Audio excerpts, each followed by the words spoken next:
Bonjour Philippe Deschamps. Bonjour. Vous êtes conférencier de l'ancien et mystique Ordre de la Rose-Croix et en cette qualité, vous avez accepté de nous présenter ses activités. Alors, en introduction, quelle définition donneriez-vous de l'Ordre de la Rose-Croix ?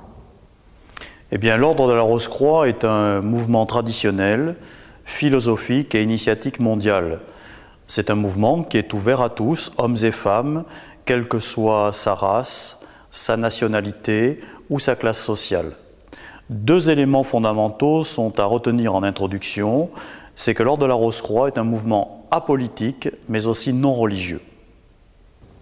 Quand vous définissez l'Ordre comme un mouvement traditionnel, vous vous référez sans doute à son origine historique.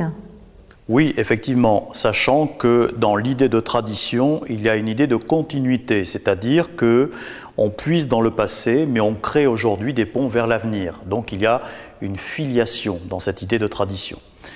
Alors, deux types de filiation en ce qui concerne l'Ordre de la Rose-Croix, celle que l'on peut appeler spirituelle ou hiéro-histoire, histoire sacrée, et une filiation dite historique. Qu'en est-il de la filiation spirituelle ?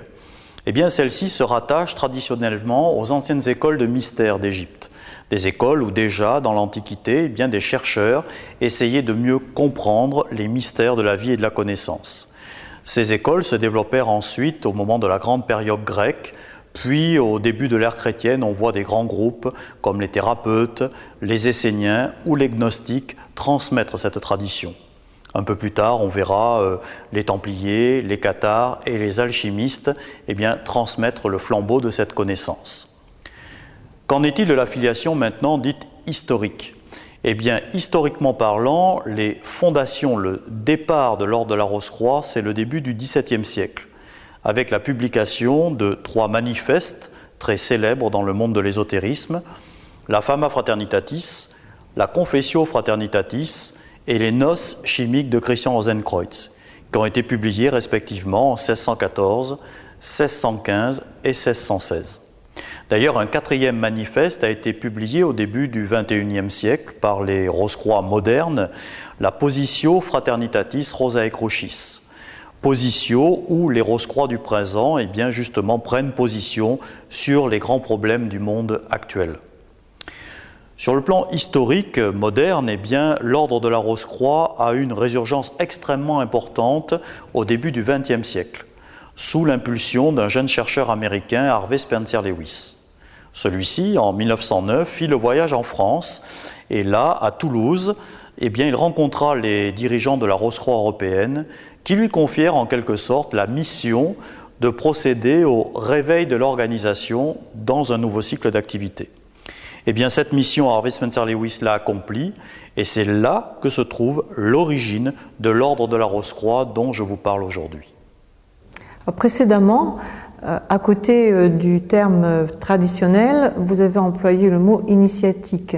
En quoi l'Ordre de la Rose-Croix est-il un mouvement initiatique ? On peut dire que cet ordre est initiatique dans la mesure où il propose un enseignement graduel et progressif. Et cet aspect graduel de l'enseignement est absolument nécessaire pour que les rosicruciens assimilent les principes fondamentaux présentés dans les documents, les monographies qu'ils reçoivent mensuellement. Alors cet enseignement d'ailleurs, ils peuvent le recevoir de 2 manières actuellement, soit par courrier traditionnel, c'est-à-dire que tous les mois ils reçoivent des documents chez eux, à domicile, soit ils peuvent y accéder par Internet s'ils le souhaitent. Ils peuvent prendre également même les 2 types d'affiliation simultanément. Traditionnellement, il y a 12 degrés dans notre ordre, chacun abordant certains principes fondamentaux. À titre d'exemple, dans les premiers degrés, on aborde les lois régissant la matière, les lois et les principes des vibrations, l'espace, le temps sont des sujets abordés, tout ce qui concerne le fonctionnement cérébral, donc la pensée, le cerveau. On aborde ensuite les lois régissant la conscience, des notions telles que conscience objective, conscience subjective, subconscient sont abordées avec bien sûr le phénomène des rêves. Dans un autre degré, on aborde les lois régissant la vie, la différence entre le vivant et le non-vivant. On aborde entre autres la notion de force vitale, Un peu plus tard, on aborde des notions fondamentales concernant la philosophie, en particulier ce qu'il y a de meilleur dans la philosophie des anciens Grecs. Et parmi eux, vous les connaissez tous, bien sûr, Platon, Aristote, Empédocle, Thalès et bien d'autres. Un peu plus tard, on aborde aussi des sujets, bien sûr, métaphysiques, tels que le corps psychique, l'aura, l'utilisation des sons vocaux ou mantras, tels qu'on les appelle dans d'autres traditions. On aborde également le phénomène de l'après-vie, c'est-à-dire la mort, certains principes qui sont liés à l'après-vie, tels que la réincarnation et le karma, ou loi de cause à effet. On aborde également comment les Rosicruciens considèrent cette notion de l'âme, quel est le concept donc de l'âme chez les Rosicruciens. D'autres sujets très importants sont abordés, tels que la notion de libre arbitre. On a aussi des notions mystiques, des différences entre ce que l'on appelle le moi et le soi. La notion de l'ego est également abordée dans les enseignements. Bien entendu, les grands principes du symbolisme universel, les relations qui peuvent exister entre l'homme, la nature et l'univers. Donc, voyez, beaucoup de sujets, et bien sûr, bien d'autres sujets sont abordés dans les 12 degrés de l'enseignement rosicrucien. Le programme que vous venez de décrire est vaste, mais est-ce qu'il n'est pas de nature spéculative ? Alors non, absolument pas. Certes, il y a dans l'enseignement rosicrucien un aspect théorique, on en a parlé tout à l'heure, mais l'aspect pratique est fondamental dans l'enseignement rosicrucien, et ce depuis toujours. Quel est cet aspect pratique ? Eh bien, cet aspect pratique était essentiellement basé sur une expérimentation constante, et ce depuis le début de l'enseignement rosicrucien. À titre d'exemple, dès les premières monographies, vous avez des exercices liés à la méditation, à savoir qu'est-ce que la méditation, comment méditer et pourquoi méditer. Des exercices liés au développement de la concentration.